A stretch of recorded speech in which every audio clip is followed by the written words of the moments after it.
전문도 변호사로 활동하고 계십니다. 현재 유튜브 해결사 쪼변도 있다고 하니까 많은 사랑과 구독 부탁드리면서 우리 조세영 부동산 전문 변호사님 준비되어 있으시고요.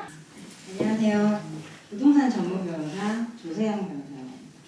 부동산 계약할 때 주의할 점이 50가지도 넘을 수도 있는데 여러분께서 혹시나 놓칠 수도 있는 부분을 간략하게 10분 정도 준비를 했어요. 오늘 강의 들으시면은 대충 이런 부분들을 주의하면 큰 실수는 없겠구나 정도의 이야기를 드릴 수 있을 것 같습니다. 등기부를 의외로 직접 발급받아 보신 경험이 많이 없으실 수 있습니다. 왜 직접 발급받아 보셔야 되냐면 드물기는 하지만 거래 상대방이나 공인 중개하시는 분 중에 아주 드물게 좀 나쁘신 분들이 있는데 그분들이 인터넷에서 발급했다라고 보여주는 등기부가 위조된 경우들이 뉴스 검색해 보시면 가끔 있어요. 어떻게 된다. 강력한 특약이 있더라도 2년까지는 살고 싶다라고 얘기를 하면 효력이 발생합니다. 전월세 계약할 때 대출 많이 받으시잖아요. 대출 받을 걸 생각하고 계약을 하고 그 계약서를 가지고 대출 신청을 하신단 말이에요. 근데 대출이 안 나올 수도 있지 않습니까? 그랬을 때 어떻게 할 것인지를 꼭 특약으로 쓰셔야 돼요. 그래서 임차인 입장에서 유리한 특약을 보시면 이 전세 대출이 일어나지 않을 경우에는 계약은 파기되고 기존에 지급했던 계약권 그대로 반환한다고 쓰셔야 돼요.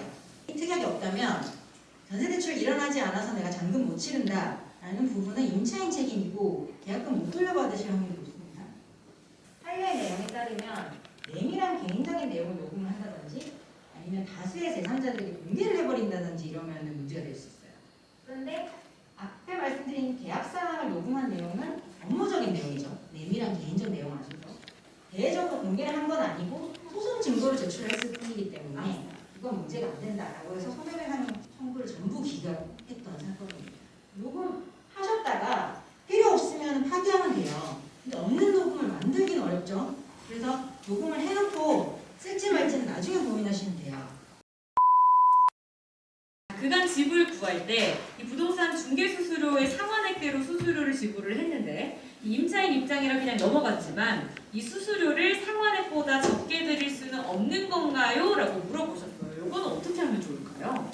일단 최근에 그 요율이 조금 내려가긴 했어요. 그래서 매매의 경우에는 0.4%에서 0.7%까지 그리고 임대차의 경우에는 0.3%에서 0.6%까지 가격에 따라서 급간이 정해져 있는데요. 이거는 상한 요율입니다. 그래서 이것 이상을 받으면 불법이다라는 것이지 이만큼 무조건 받아라라는 법은 아니거든요. 당연히 기간 만료 시 우리가 짐을 빼는 동시에 보증금을 받으실 수가 있어요. 근데 이제 보통 그렇게 하죠. 다음 세입자가 묶어주는 거 내가 돈이 어딨어. 아니 그게 대출을 일으켜서 받든 개인 돈을 처분해서 주든 줘야 되는 거예요. 안 주고 버틴다. 그러면 일단은 민사소송 당연히 가능하시고 확률이야 당연히 100% 승소하시죠. 쌍통전세의 경우에는 이 집주인이 자력이 없어요. 따로 돈이 없고 명의만 이렇게 있고 집이 2억짜리인데 보증금이 1억 9천이에요. 그러면 1억 9천짜리 판결문을 가지고 집행을 할 수는 있는데 보통 경매에 넘어가면은 2억짜리 집이 한 70%에서 60% 쭉쭉쭉 떨어진단 말이에요. 낙찰가가. 현실적으로 낙찰이 1억 5천에 되거나 1억 3천에 되면 내가 채권이 1억 9천짜리를 가지고 있더라도 이사를 나가시면서 임차권 등기해버리시면 임차권 등기된 집에 다음 세입자가 잘 안 들어올 거예요. 그렇게 곤란하게 만드시는 방법이 있고 사기의 정의 정확하다 하면 고소하시는 방법도 있고요. 그리고 임차권 등기하겠다라고 얘기를 하면 자기가 충분히 돈이 있는 사람인 경우에는 어떻게든 마련해서 줄 겁니다. 그래서 내용 증명 같은 거를 좀 세게 써서 보낸다거나 해서 좀 경고하는 의미에 내가 그냥 흐물흐물하게 모르는 사람이 아니라 다 알아봤다. 법적으로 권리가 있다는 걸 알고 있다는 거를 강력하게 고지를 하면 정상적인 사회생활 하는 사람이면 돌려줄 겁니다. 감사합니다. 당하시는 분들의 잘못이 아닙니다. 그렇게 기획적으로 사기를 하는 분들이 잘못한 건데 깡통전세라는 거는 사실 시기가 좋을 때는 문제가 안 돼요. 2억짜리 집을 2억의 전세를 놓는다고 쳐도 다음 세입자가 또 2억을 주고 들어오게 되면 앞에 세입자는 아무 문제 없이 보증금을 찾아갈 수 있게 되죠. 갑자기 어느 순간 다음 세입자가 안 구해지거나 집주인이 못 내주는 상황이 됐을 때 그때 문제가 되는 거예요. 그게 폭탄 돌리기 같은 개념인 거예요. 그래서 딱 못 돌려받는 그 순간에 그분이 딱 피해자가 되시는 겁니다.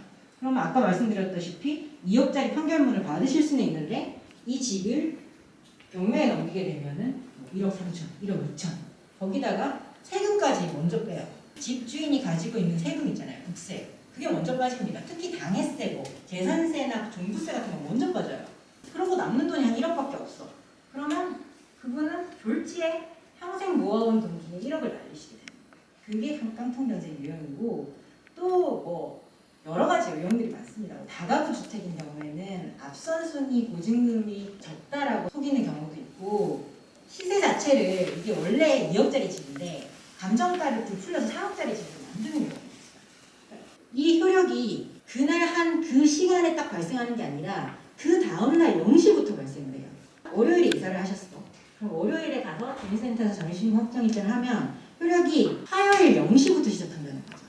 그래서 집주인 중에 진짜 나쁜 사람들은 월요일에 근저당 등기를 해버려요.